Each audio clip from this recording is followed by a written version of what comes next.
And you know what I missed most? Was the feeling of a good, old-fashioned quickening. Wait. No, after what you did to me, you can't come up with a reason good enough. I can give you 10 million reasons in American dollars. It's funny. You'd think that would be enough. I can give you the head of Duncan MacLeod.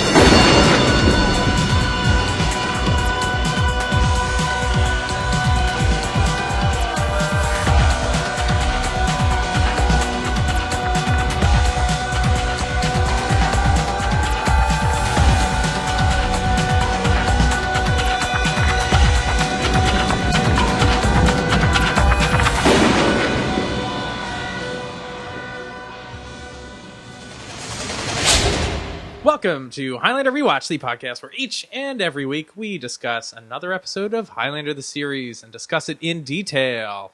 So this is Eamon, and this week our question is, if Duncan MacLeod went to Hogwarts, what house would he be in? Eamon, what house would he be in?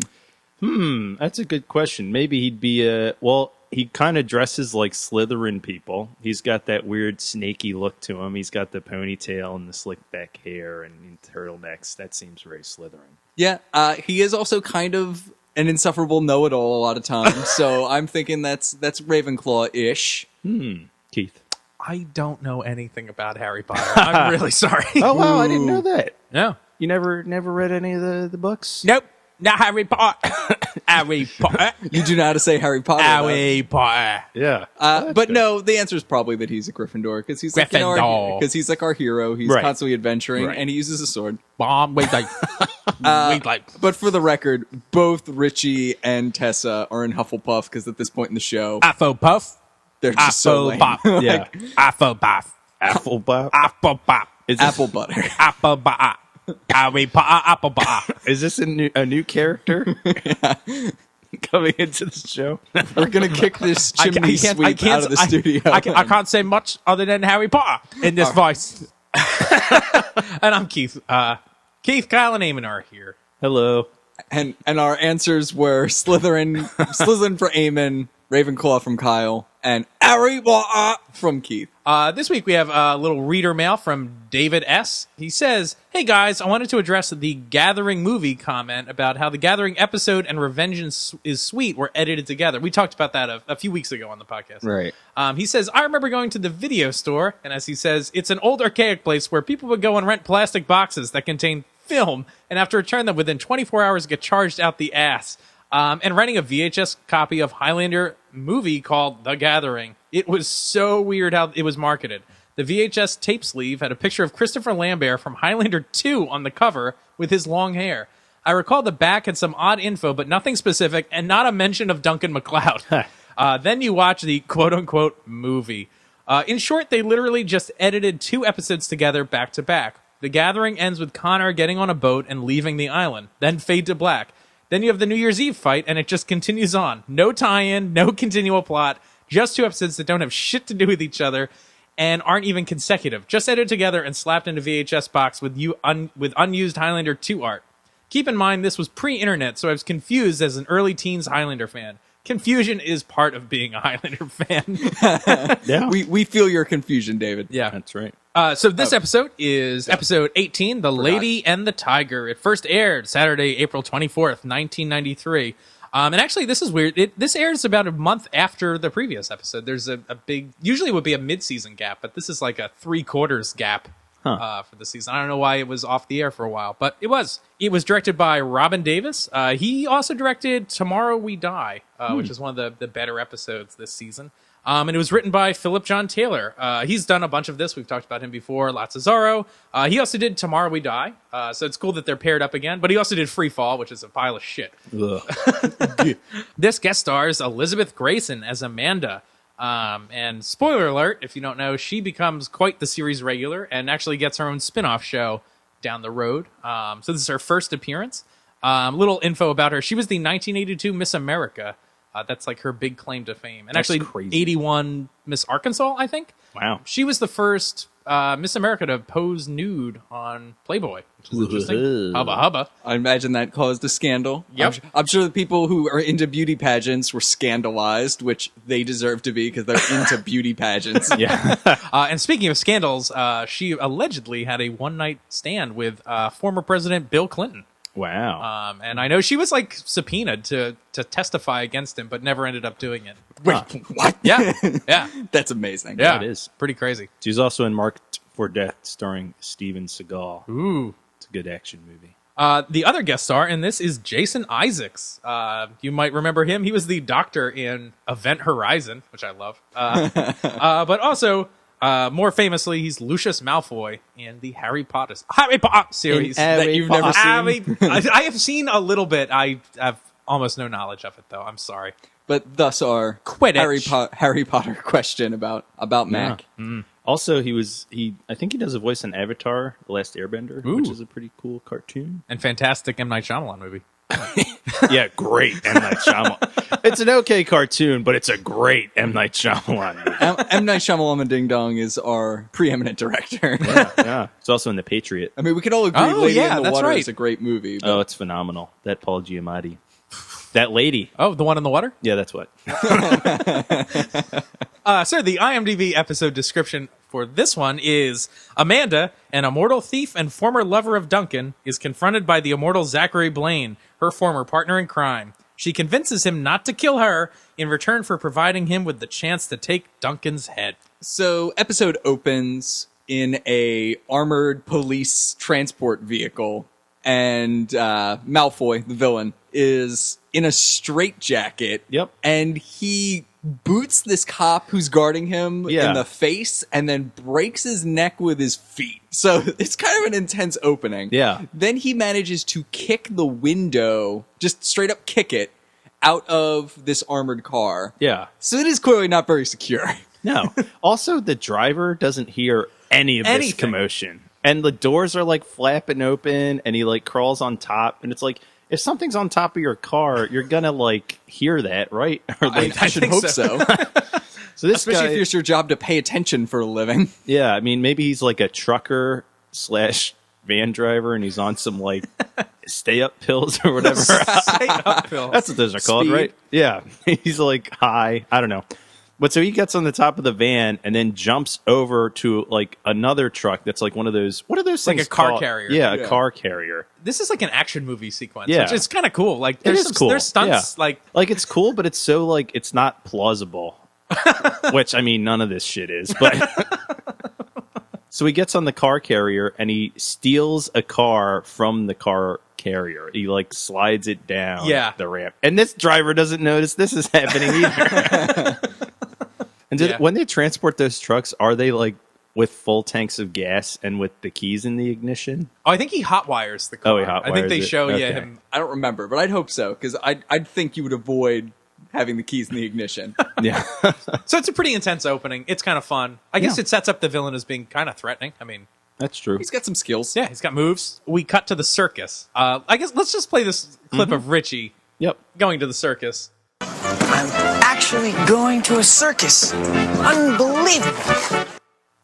Wait, what's happening? I don't believe it.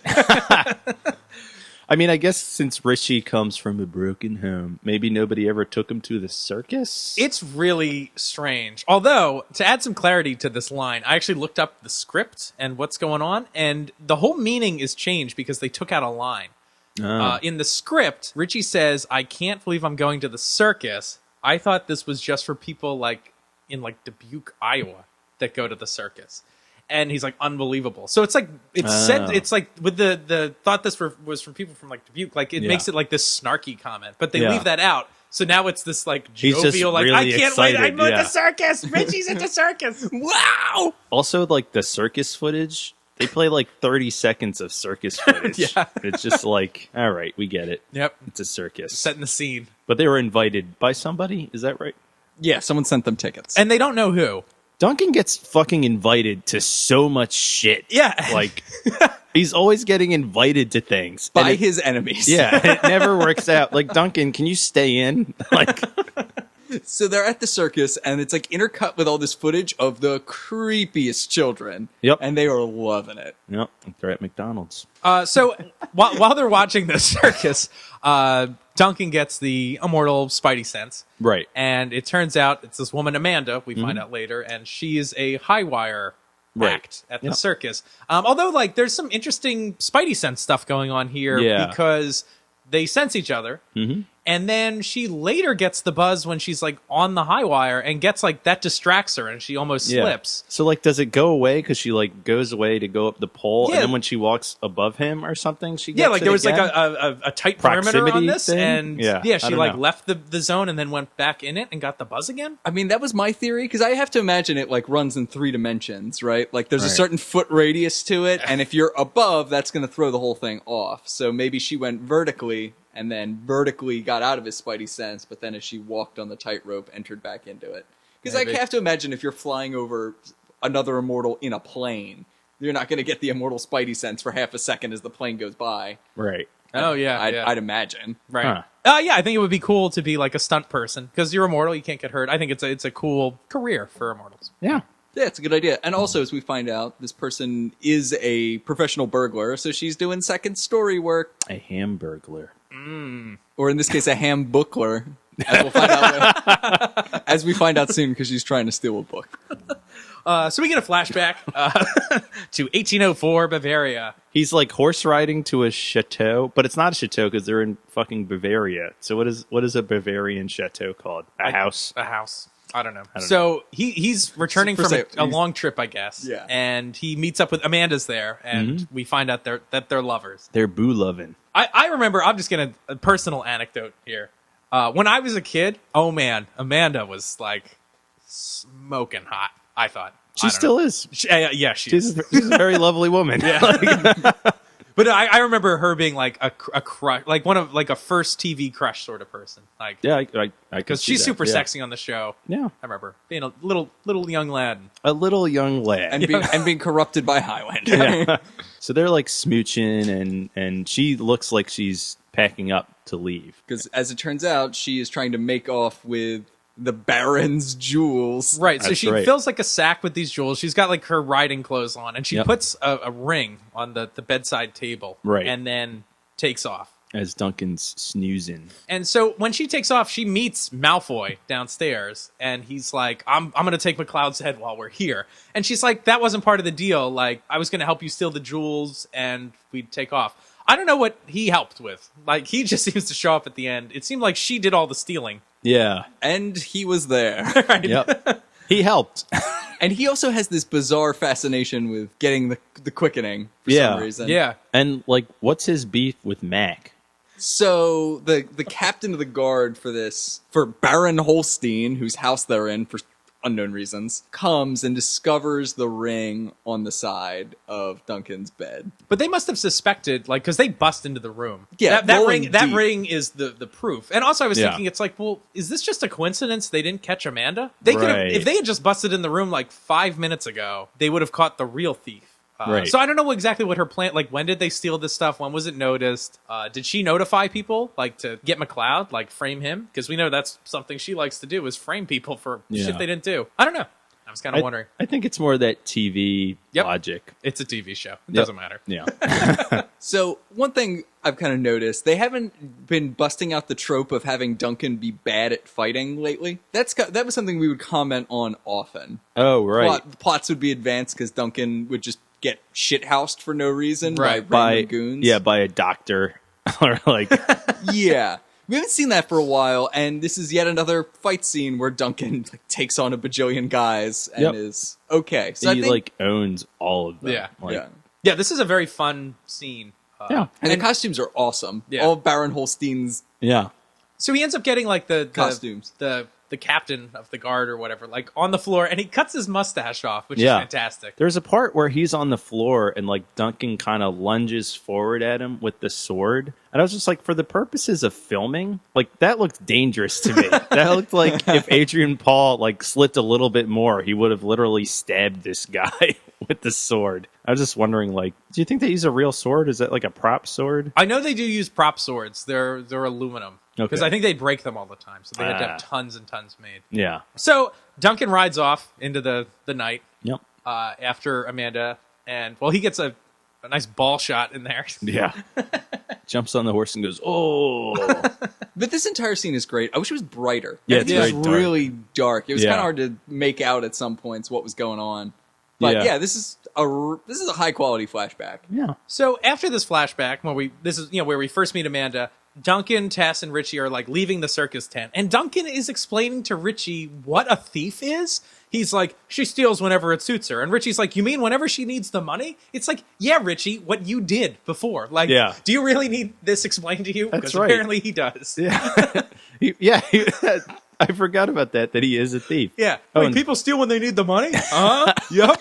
A whole new world's being opened up to Richie. Finds out what a thief is. Yeah. He saw the circus for the first time. Richie's big day out. Yeah. So then Amanda comes out and is all like lovey-dovey with Mac, and Tess isn't liking it. Yeah, Tess throws some shade her way. Richie, though, is loving it. Yeah. He's way into it and creeping pretty hard. Yep. Then we're in the big top, and Amanda gets the immortal Spidey sense that night, and she thinks it's Mac, like, coming to pay her a visit. But it turns out it is Malfoy, who we now find out his name is the villainous Zachary. Yeah. Zachary Blaine. So he's like David Blaine. David Blaine. Yeah. With somehow a less threatening name. Yep. So he's, I guess, out of prison now, obviously. Right. Amanda's surprised to see him. And he is like, you know what I missed the most when I was in prison? And then he takes the sword and he like points it at her breasts. Yep. And it's like, what? Like, this reminded me of in Band of Brothers when Grayson is like, Duncan MacLeod must keep you abreast of a lot of things. And then he looks at Tess's breasts. It's like, what is happening? It's pretty creepy. Yeah. Yeah. But the actual answer to the question is a good old-fashioned quickening. Which is somehow grosser than like him wanting sex. It's pretty gross. And he's about to chop off her head. She offers him $10 million. Yeah. And he refuses that, but then she's like, well, I can give you McLeod's head. And that's appealing to him. Yep. He's like, okay, now we're talking. For some reason, because this is like a person who he knows has betrayed him in the past and has her like dead to rights. But he's also not very smart, which is good for her, as it turns out. Yeah. So next, we're on the barge, and Richie is going to like get all his clothes off. The, so we see like his underwear, his stupid American flag. American flag stuff. Like, and there's this wild guitar music playing. It's like they hired the guy that does like the Lethal Weapon soundtrack. Yeah. Like, So Amanda shows up to the barge looking for Duncan, Daddy Mac, and of course Richie is like, he's super flustered because he's like head over heels enthralled with her. And then we get treated to this like insane bit of dialogue. So let's play this clip because I think it's really funny. I'm sorry, I don't think you've told me your name. My name, Richie. Richard. The Lionheart. I knew him. Richard the Lionheart. Yeah, right. Really? What was he like? His lion heart wasn't his only animal attribute. So I'm assuming by only his animal attribute, that he had a cat penis that was like bright red and had barbs on it. Oh, God. Gross. Also, we cut the clip. She actually goes on to describe what those animal attributes were. I know. Cat penis was not listed, unfortunately. But yeah, also, that is where this dialogue should have ended, because it was gross enough. Yeah. Like, she then goes on to describe, like, his stamina and his rippling muscles. It's really gross. And then she's like, and you remind me a lot of him. Why is she doing this? I don't know. Does Richie threaten to, like, tell Tess it's like, he's like, well, I wonder what Tess will think of that. Which doesn't matter anyway, because Tess is in the boat, and she talks to her 2 seconds later. Yep. Yeah, I don't know what the game that she's playing is. Or that she's just... Maybe she really is attracted to Richie. He's a very young lover. Ever think of that? Yeah. So she then goes downstairs into the barge to... Downstairs into the barge? I guess think that's right. Yeah, that makes sense. She's in the barge, and Tess She's is on the there. deck. She goes downstairs. Tess is there actually drawing a portrait of of Amanda. And it's a pretty good one. Yeah, it's like, a good portrait. That's like the first good portrait that's been on this series. Yeah, Tessa's drawing is much nicer than her sculpture. She's boned up. She's a... And Amanda... Like Richard the Lionheart, she's boned up. And Amanda right. goes, sorry to barge in. It's like, so they start getting, like, into it. They just start throwing shade at each other. Like, Amanda's like, oh, like, you're a sculptor? Like, I knew Rodin. And apparently banged him, too. Yeah. It's like, oh, I like, he didn't even use sketches. He just went right to the clay. Or condoms. Sorry, that was too much. No, it's good. Well, then Tess is like, well, anyway, Duncan's not here, and I'm leaving, so you have to leave. And then Duncan shows up. But now, having said it, Tessa does have to leave. Yeah. And then she leaves, and she's like the ghost of Christmas past this year. She's like, don't unwrap any presents while I'm gone. And it's like, wait a minute, this cheating thing is back. Like, Yeah. they're like, oh, Duncan's just gonna do all the ladies, like, That's right. when I'm not around. Also, the phrase unwrap any presents was like really kind of gross. It's Yep. like, what are you talking about, man? Yeah, it's disgusting. But that seemed like a line that someone was very proud of themselves when they wrote for no reason. Right. Oh, yeah. So it's literary. So Amanda asks for Duncan's help because she says that she sensed an immortal. He's not a fan. Yep. And that, Duncan needs to help her out. And he's like, why should I? You fooled me before. I don't know. But he Fool me agrees, once. I guess. Shame on you. Yeah. Fool me twice. Just can't fool me. Can't fool me again. For our international listeners, that is George W. Bush flubbing a famous saying. The point is, I can't get fooled again. Yeah. That's right. Then we go to Zach. The villainous Zachary. Who is in the market for a sword. So I guess in the previous scene, he had Amanda's sword. Yeah, he took it from like the box she hides Yeah. it in because I guess that was an old trick she would do. But I guess he gave it back. Yeah, I Why did he guess just so. steal it? I guess so. Yeah, I don't know. But so he goes into this sword shop, which is apparently a thing. And like, do they have just places where you can just go and buy a sword? I mean, I figure it's like an antique store. Yeah, I figured it was more of an antique shop than a Or maybe sword she- depot. Yeah, Or maybe he went to a Renaissance fair. yeah, maybe. But apparently he's been here before, and he's looking for a Damascus blade or an Austrian saber. Made of Damascus steel, I think is. Yeah, that's what it is. Yeah. And they have one there for 40,000 francs. Which is a lot of money. Yeah. And that's 92 money. It's apparently, I looked this up, would be $60,000 this sword would cost today. Hubba hubba. Yeah. So the guy says, well, I don't think I have that on me. And the shop owner says, well, we do take credit cards. And then he stabs him and then says, I don't leave home without it? And it's Yeah. like, huh? Yes, you do. You just acquired it. Yeah. You just acquired this thing right now. Yep. It's really weird. Yeah. Well, that's like the old credit card commercial Right. phrase. Like American right. Express, like never leave something home like without that. it. Something Yeah. like that. They really wanted to work that joke in, but couldn't Yeah. find a But way. it doesn't really fit it. Yeah. Because he doesn't come with the sword. And I don't think he had a credit card on him, so it doesn't work on any level. So Duncan then goes to visit Amanda, and Amanda's like, oh, won't you come in for a drink? I've got some, I forget what booze she tries to tempt him with, but Right. supposedly it's his favorite. Veuve Clicquot 76. Glad you wrote that down. Yep. It's a champagne. Oh, it's a champagne. Champagne. It's a mid-level champagne, apparently. If you bought it today, it would cost $300 Wow. for that bottle. Damn. That's a lot of dollars for Yep. a bottle of anything. This is a bottle of gold. Then Yeah, there you go. I don't want to know how it got in that might be a bottle. deal, but yeah. I'd probably take that for 300. Well, Mac just thinks she made up this whole thing to get him in her trailer. Yeah, that she just wants to bang, and that's her game. She wants the Duncan. You're all welcome for that. That's kind of all this scene is. And then Yeah. Duncan goes to leave, and Zack attack. He flips over, he super flips over a pile of hay. Yeah. Out of nowhere and just goes yeah.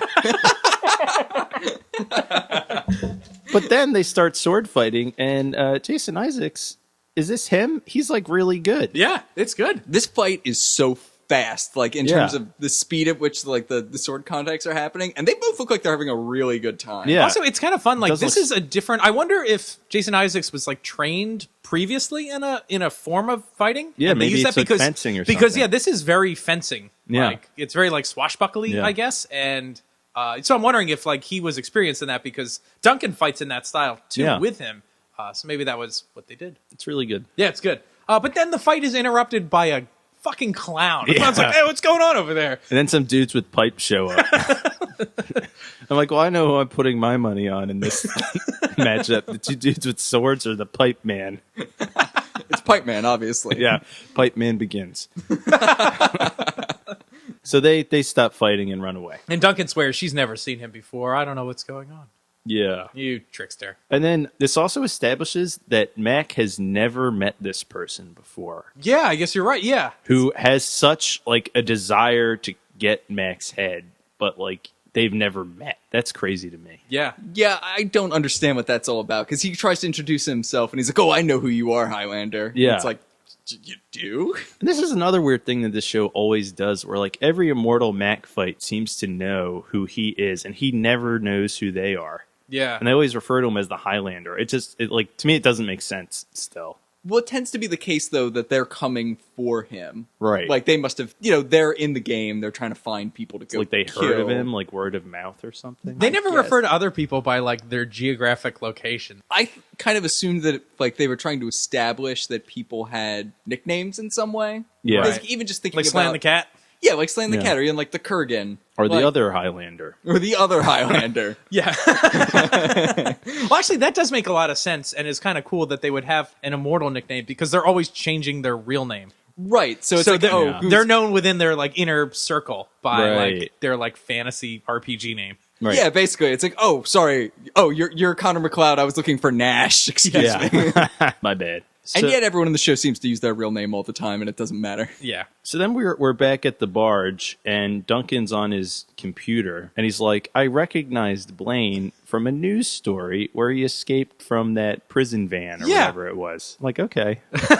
And then he does Convenient. computer magic to Yep. like cross check that, and it's like, oh, okay. So that's how he knows who Blaine is. So it also, Duncan reveals that Blaine once escaped prison by jumping on a telephone wire Right. and walking across it. So it's like established that, well, I mean, I guess it was already established that he was a escape artist, but now it's established even more. Even more. Tess, I guess, is digging into this story a little bit more for some Right. reason.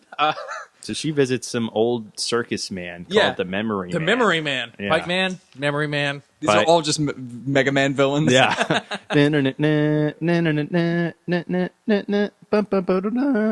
Yeah. Which also is basically a property with quickenings in it. Mega Man kills the other robot masters, gets a quickening. Maybe Oh, shit. Mega Man and Wow. Highlander are based on each other. Just saying. Highlander Man. That could be like a far in the future Highlander story. Yeah. That's this awesome. is a great idea. It is an idea. This is an odd scene because all it does is, I guess it just establishes that Zach and Amanda know each other. But And- that's already been established. Well, I guess not. Well, we know Twice. that as the Oh, audience, but but I Tess guess doesn't Tess know and it. Duncan Yeah. don't know because Amanda's been lying the whole time, saying like, "Well, I don't Right. know who this guy is." But Tess sees an old poster that has both their pictures on it. So then she gives Memory Man a smooch. Yep. Meanwhile, Richie is tailing Amanda for some reason. Yeah, he I guess convinces Mac that he should tail her to see like what the scoop is. Well, I guess this Right. is after Tess informs them that like they definitely did know each other before. Right. So Richie's like, I'm gonna figure out what's going on. Yep. He sees Zach and Amanda go into a museum together, and he follows them in, and they're in there checking out a book that they want to steal that is worth $10 million.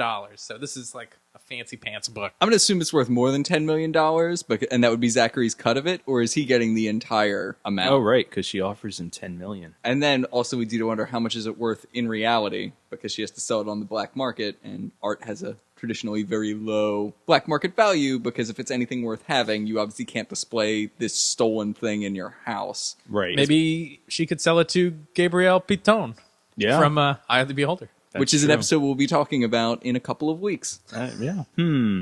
It's also like it's one of these illuminated manuscript type books. It's like a Book of Kells type thing or something. Tess and Duncan are getting in like a fight on the barge. Tess is like, I don't understand why you like Amanda. Like, what is the deal? And it's like, really, Tess, you can't think of any reason Duncan might like Amanda, because like you were worried they were gonna bang a couple minutes ago. And this is when Tess says her line. Zachary's motor is running. Duncan says that, and Tessa's response, she's still caught up with this Amanda thing. She's like, well, maybe if I was a lady pirate, like, you'd want to help me. Also, a lady pirate? Lady pirate. Is I guess Amanda that's what a pirate? Amanda, yeah. I guess Amanda's a thief. She's Yeah. a lady pirate. I don't know. She's an A acrobat. land pirate? Is that what that is? Like a land thief pirate. is a land pirate? Oh, I guess that's what it is. Does she have a peg leg? That makes it very easy for her to walk on tight ropes. Yeah. with a peg leg. So Tessa's, really butthurt about this. So Mac then goes to the circus to try to confront Amanda and sort all this out. And we find out now at this point why Zachary hates Duncan. And it's basically like because Zach has a smaller dick. Like Amanda was like, "Oh, like he was always jealous of you because I told him what a great like lover you were." And that made him mad. Yeah. Like that's it. And then this whole conversation is capped with Amanda saying, "Come with me," and Duncan going, "I've already had that pleasure." I'm like, what the Ew, I didn't catch that. Yeah. That's nasty. No bueno.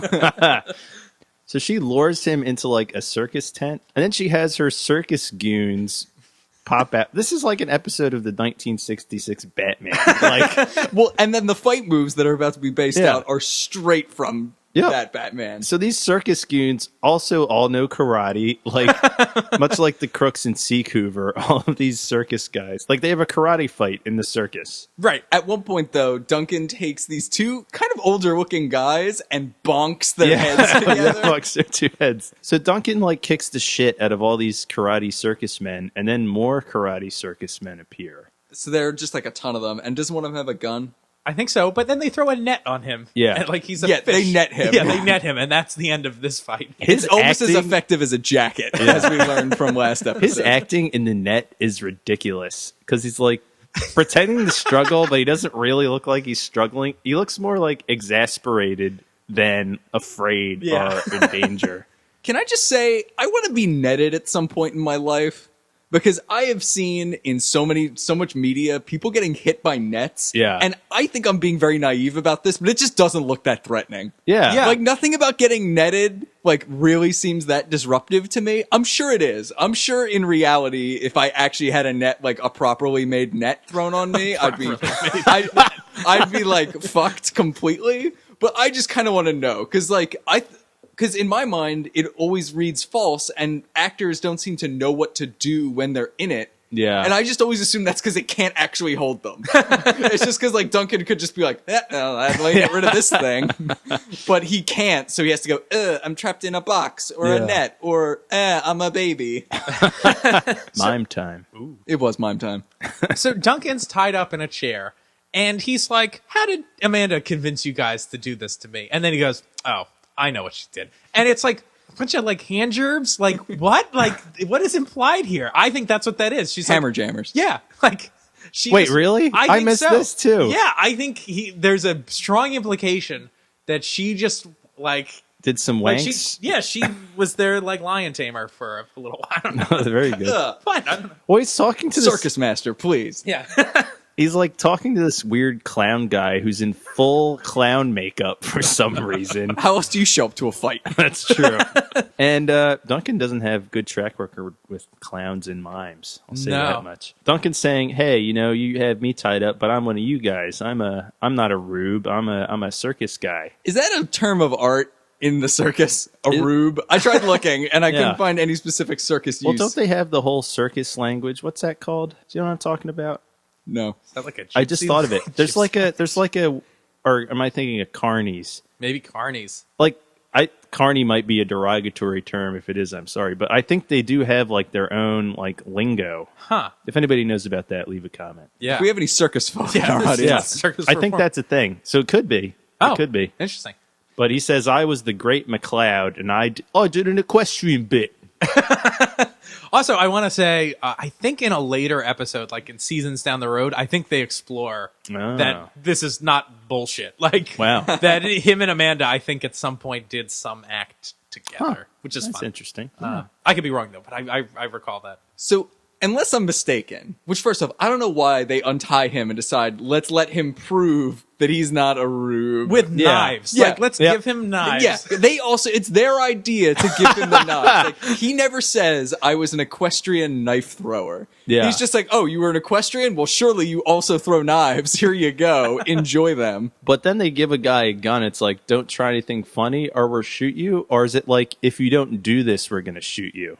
I got the impression don't do anything funny, but Okay. I like that if he just fails the circus test. Yeah, they're going to shoot The him. first rule of circus test is one shot and you failed. I wish it was the clown holding the gun, though. So meanwhile, I mean, like, intercut with this whole thing, Amanda and Zachary are breaking into the museum using various, like, circus tricks. Like, they do a tightrope walk to get into the museum window or whatever. But yeah, McCloud starts his, like, Equestrian bit, and he's Yeah. like, it's showtime. Yeah. It's like, oh boy. And they play this really cheesy music. The footage is sped up. Like, the stunt he does is impressive, but it's, like, sped up, so it looks stupid. Right. But Yeah. he throws 2 knives at targets, gets bullseyes. Yep. And then he throws the third one into like an electrical box and it becomes pitch black and he manages to escape. He gallops the horse out, but the person with the gun, like, is shooting. And I'm like, what are you shooting at? You can't see anything. This is so dangerous, sir. That'd be amazing if the lights came back on and there was just like a He dead killed- clown. yeah, shot the clown. He was just looking for an excuse to murder that clown, and he took his opportunity. Clown Town. Jeez. So back in the museum, Duncan shows up to spoil their fun just as Amanda's about to steal the book. She's doing like Mission Impossible stuff. Right. Yeah. She's like lowered over the case with the book, like by a rope, and Duncan is like above them on a balcony. Oh, so Duncan, he's like a smart. Also, there's no buzz. Like he stands up there and is just watching them, Yeah. and there's no buzz or anything, which I thought was kind of odd. So he Yeah, flips on they're- the lights. They're taken completely by surprise. Yeah, it's with like when him. he turns on the lights that they Yeah. notice him. But anyway, so he flips a coin. He's like, "Oh, should I call the police or shouldn't I?" And he flips this coin and just lets it fall to the ground, and that triggers the alarm. Right. So then they, I guess, fuck their plan. They grab the book and run out of there. Yep. And they run into like a nearby abandoned cafe. Yeah, or something. this is the same cafe that used in like For Evil's Sake, I think. Like this is a dangerous place. Like Yeah. whatever. Like I would not Don't want to go have there. not have brunch there. Yeah. So Blaine pulls a gun on Amanda because he thinks that Amanda's double crossing him. And then Max shows up and disarms him. And they both pull out their swords in the most like insane fashion. Like it's like they were definitely never there before. No, like- and they like reach behind their back and all And of a they sudden have like a full huge sword. sword. Yeah. Blaine, it's especially egregious because he just like goes like, he puts his hands behind his back. I was about to say go like this on a podcast. He puts his hands behind his back, and then all of a sudden, there's like a huge sword in his hands. I'm like, what was that, tucked down your pant leg? Like, Yeah, which, by the way, you probably didn't want to take your sword on this daring heist you just pulled. I can't Yeah. imagine it would be very convenient. right. And then they have like kind of a cool fight again. Yeah, they have a cool fight. Like they get thrown through the cafe window, and then Blaine uses a trash can lid as a shield. Right. Which does not sound cool, but it looks cool. It was pretty cool, actually. Yeah. Yeah, this is a good fight. But then Duncan knocks the sword out of Blaine's hands, Yep. right? And it's like, Duncan's going to win. Mm-hmm. And then, whew, all of a sudden, his head is gone, and they pan the camera over, and Amanda, like, snuck up and did it. And it's like, wait a minute. Like, what is happening here? Like, I thought the rule is not, like, no 2 against 1. But And- my note is, and- what the fuck and- happened to No 2? And on how is this not 2 against 1? Yeah. Like, no. I guess Duncan, maybe the only way I can square it is Duncan already won. The fight is over. I don't know. But no, it's No. bullshit. It's bullshit. Because we've seen Duncan like lose the fight before. Like he's been down for the count and like pulls it out at the last second. I might be wrong. I was getting a vibe that Duncan might have let him go. Did anybody else get that vibe? I didn't get that vibe. No. Yeah, for some reason I feel bad for Blaine in this episode. I feel like he kind of gets shafted a little bit. Yeah, like that shafted, not unlike that prison guard whose neck he broke with his feet. That's true. Forgot about that guy. Yeah, and this guy's also just a creep from jump. Yeah. Yeah, I don't know. I didn't if all we knew was that Amanda had got him sent to like Supermax, Yeah. that would have been one thing. But he's clearly a bad guy. Yeah, That's true. Oh, yeah, and I Certainly- forgot he murdered that store owner. Right. Never mind. I feel bad for this double homicide.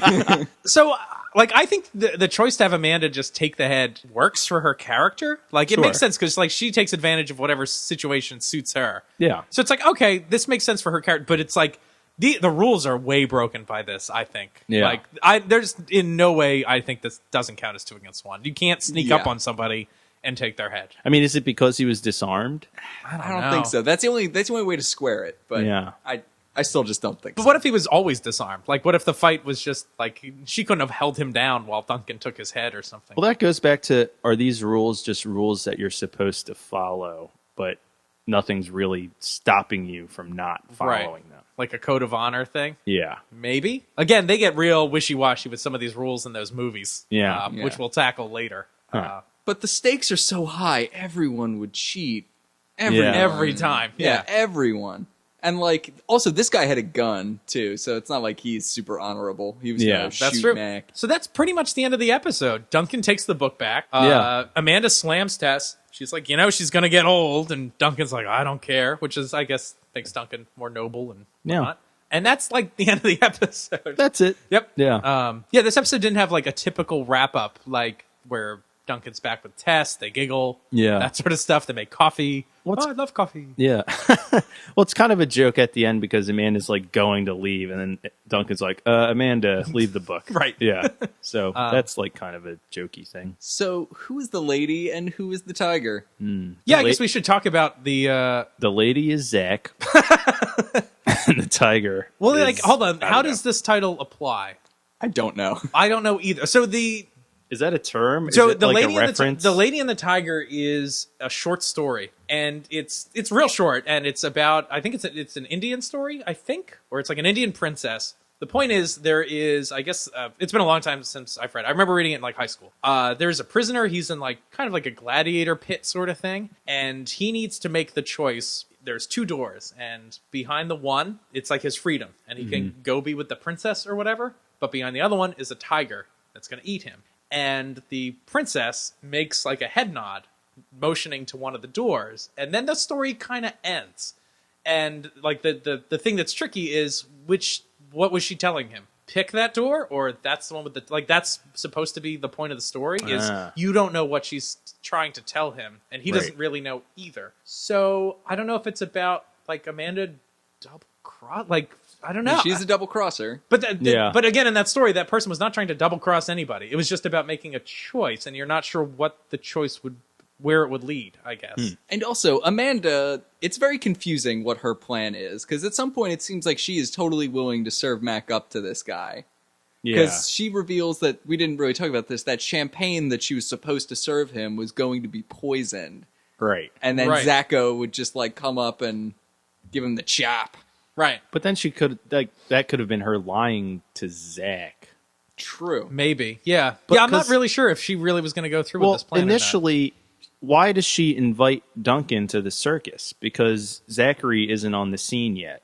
I think she's just into it. She just likes Duncan. Yeah, all very confusing. She's a bad habit, as he says, which is just like a way of, which was basically just him telling Tessa, like, oh, by the way, I banged this girl a lot. Like, is basically what he's saying to her. That's why Tess is so butthurt. Because it's like not, I mean, I don't know. I'm with you on this one, Tess. Yeah. Duncan's kind of not being cool or smart about this. No. Yeah. Certainly not very respectful to you. Amanda's great, though. I love Amanda. She's Oh, good. I thought she did a good job in this episode. And I thought Jason Isaacs did a phenomenal job. I Yeah. thought he was really good. Yeah, he's the first, like, he's a pretty we haven't had an over the top villain too much, and he felt Yeah. like not too over the top, but he was like really threatening. And yeah. let's talk about the Watcher Chronicles here a little bit. boy. So we have for Amanda Derue. She was born circa 820 in St. Anne. Her first death was in 1850, and she was killed for robbing a plague-infested house. Was she killed by the plague or just killed? I double checked that. Yeah, it does. It says robbed or killed for robbing it, not by robbing it, which is odd. Yeah. that they call out that it was a plague-infested house. That has nothing to do with anything. But But that would be a good shtick for an immortal, because you're not too concerned about plagues. Right. But of course, she didn't know that yet. Yeah. So I just want to read Amanda's Watcher entry here, just because why not? Many words have been used over the centuries to describe Amanda: vamp, temptress, siren, coquette, femme fatale, plus some you can't use in mixed company, but they all add up to trouble. So did Philip Marlowe write this one too? Let's see. Born a pauper, forced to steal to survive, she turned theft into a sophisticated art form. Stealing has evolved from an act of survival to an almost act of sensuality. Ugh. Men are drawn like moths to her exquisite flame, knowing she's dangerous but unable to resist. She's not evil, she's just developed her only slightly skewed code of ethics. While there have been some stabilizing influences in her life, her mentor Rebecca Horn, her on-again, off-again lover Duncan MacLeod, for the most part, Amanda has had to survive on her own, using whatever weapons she could muster. There's no denying that she's got some pretty formidable weapons. Oh, God. Come on. Who wrote this? So that one's pretty good. Then we've got Zachary Blaine. We've got Zachary Lucius Blaine. Malfoy. Yep. He was born in 1712 in Hamburg, Germany. His first death was in 1748 when a jealous rival sabotaged his tightrope. And so the Watcher Chronicle says he actually taught Amanda all her circus stuff. Oh. And he was adopted by a circus family, which I think is interesting because he was adopted. That brings back that theme of maybe they don't have parents. And then I also wanted to read Duncan's Watcher entry for this episode for the flashback. Again, this is crazy town. Again, take in mind, if you buy into like the fantasy of this is written by a Watcher in the field. This is like an important history of the Immortals. Duncan MacLeod is an idiot. How can any man thinking with his head and not with his parts allow him to be led around by that vixen Amanda? How can he not know that she shares his bed? She is also entertaining Zachary Blaine and perhaps others. Should MacLeod manage to escape this situation with his head still attached, he would be wise to learn from this and stay far, far away from Amanda in the future. It's like, what is this? Like, Yeah. He's an idiot. he's an idiot. Duncan MacLeod is an idiot. Duncan MacLeod wins the game and then gets to read it. Yeah. Hey! Oh, man. It's like those I Hate Steven Singer billboards. That's a real specific Philadelphia reference. There is a series of advertisements that run here in Philadelphia for a jewelry I like we're company. getting deep into this now. And it says, I hate Steven Singer. Duncan MacLeod is an idiot. So that about does it for this episode. I like this one a lot. It was good. I think it's a fun one. Yeah. Yeah, this one's great. The fight scenes are great. Yep. And there's just a lot of good stunt work in this. Also, this is... Amanda's a good addition to the show. All around solid. Yeah, totally great. Also, this is the first episode. It's not like full on, but like later on they do some like comedy episodes. And this, I think, is the first hint at doing a more humorous episode. Like, I think this episode's pretty funny. I don't know. Is it funny? Yeah, maybe not. Amanda's kind of funny, and she's used a lot to good. be kind of comic relief. I like when Duncan does the coin thing. I don't like his whole interaction with the clown. I could do without that. You think I'm a rube? Yeah. This is all around solid. Very good. Yeah. Awesome. So make sure to like us on Facebook. And if you haven't gone on iTunes, get on iTunes. Click on the link. It's always on our Facebook page. Leave us a rating. Tell us what you like about the show, all that good stuff, and share it with your friends. And if you have any thoughts on this episode, make sure to send us an email. Write us at highlanderrewatched@gmail.com, and we will read your thoughts on the air. And join us next week when the episode is Eye of the Beholder. Thanks for listening. Bye. See you. Bye.